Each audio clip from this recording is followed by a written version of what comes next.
आदर्श गाउँमै बस्छु भने कता बस्छु यो नानीलाई सोध्नु भाइ यहाँ तिमी रुपाको घर चिन्छौ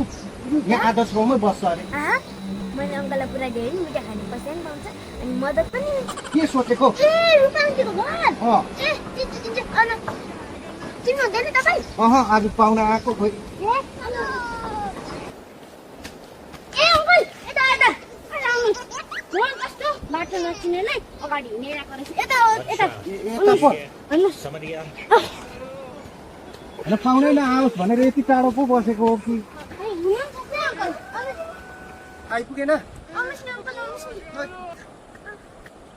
अब के गर्नु घरमा पुगेपछि आराम त गर्ने हो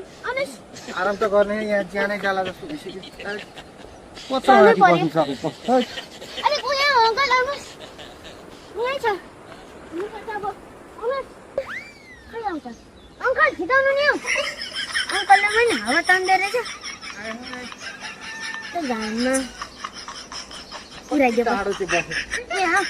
पुऱ्याइदिएपछि त पैसा पनि पाउँछ होला नि कस्तो घाममा त अङ्कल आन्टीको घर नै हो तपाईँले भन्नुभएको थियो नि आन्टीको घर त्यही पुऱ्याइदियो हजुर हजुर बोलाइदिनुहोस् ल आन्टी यहाँ आउनुहोस् त को ल्याइदिएको छु पाहुना नमस्ते आउनुहोस् भित्रै भित्रै बस्नुहोस् न हुन्छ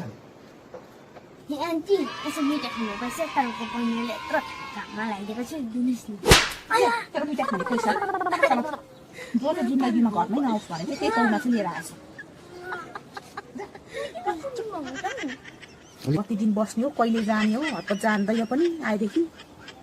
मैले त राम्रै गर्नु खोजेको त आजकलको जमानामा त भला गर्नु फाइदै छैन रहेछ एक बार धोखा खा चुका हूँ दोबारा नहीं खाऊंगा